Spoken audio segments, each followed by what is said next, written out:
Good afternoon mga babes! So we are here now at Lux pala guys. Lamket kay Lux Hotel. So for staycation lang before we gonna go back to my second home. So staycation muna kami dito for one night lang. When we arrived here at CDO, we tried to stay here for one night sa Lux, and then last March, double bed yon. So now we have our queen size bed. So yung room nila ng Lux, yung queen bed. Superior queen bed to siya guys. That's how it looks like. And the hallway is there, the main door. Tapos dito na yung super wide angle talaga. Super wide screen na TV nila. Mirror and parang office table sort of. And sa ano namin, dun sa double bed namin, dun sa double bed namin last March, nung nag-stay kami dito, wala siya extra table and sofa. Now, we have here sa ano nila, queen bed nila at saka sa king bed nila. So, that's how it looks like. And then, ito na yung sofa nila. May ganito silang ganap dito. And medyo gloomy today, guys. Gloomy siya. Uulan talaga for sure mamaya or in a while. See, makapal yung clouds sa labas. Yung view namin sa room na to, it's not that nice as we had last time. Pero okay lang din siya. Parang nasa side kami. Side kami, Lemket kay Mall. And this side, ito na yung Robinson grocery nila. So siya. And this side, it is, ano na siya, parking lot ng SM. Yung isang room namin, double bed siya kasi andun yung papa at dalawang kapatid. They will arrive in a while kasi yung kapatid ko isa si Bing, nag-work pa siya, around hapon pa siya lalabas. Hapon lalabas. Actually, ngayon, alas 3 na ng hapon. Tapos yung kapatid ko si Matek, hindi ko alam. She's supposed to be out na at 2 PM pero hindi pa siya nagpunta dito.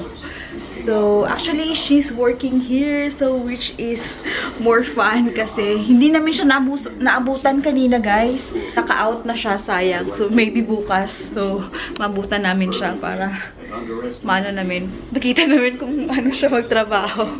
Yun lang, guys. I'll see you again in a while kasi chill muna ako dito. I'm trying to upload kasi behind na ako sa mga videos. Ang hina talaga ng ano, guys, ng Wi-Fi dito sa Pilipinas. Took so long. So, we'll see if maganda bang Wi-Fi dito sa Lux. We'll see. Parang, last time kasi, parang, parang crazy yung connection nila. Oh, by the way, I did cut my hair, guys. Trim lang siya, para healthy naman siya kasi yung pagdating ko dito sa Pilipinas, sobrang haba. sobrang haba na talaga ng buhok ko. So, yun, pinaiklian ko para healthy naman siya.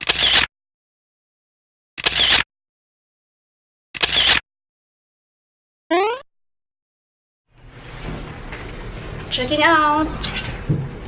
Sir, hindi ako nakapag-video sa breakfast. Hindi ko din lang yung camera ko kasi pag-lobat na siya.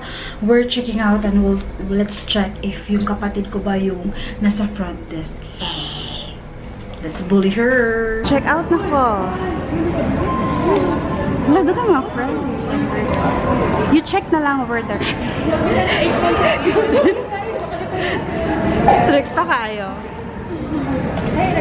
We need to be hurry because we need to we have a flight in 5 minutes. Kamusta na yung i-deduct na to mga 1,000 sa ibang salary ha. Friendly mo? Oo, sabi ko. Taga ka siya. I'll say it siya. Hello! Say hi to my vlog! I used to. Mama, would you like to settle your vehicle? Cash, please. Cash, Cash. Under your name, ma'am? No. Strict po ba po? Wala siya sa mood. Bigay niya sa porto niya mo. Hindi ko pa dito. Luyan yung bataan eh. Luyan yung bataan. May front desk nga mga ipamasahe sa guest. Pwede sa'yo? Let's go taxi. Dad, bye-bye.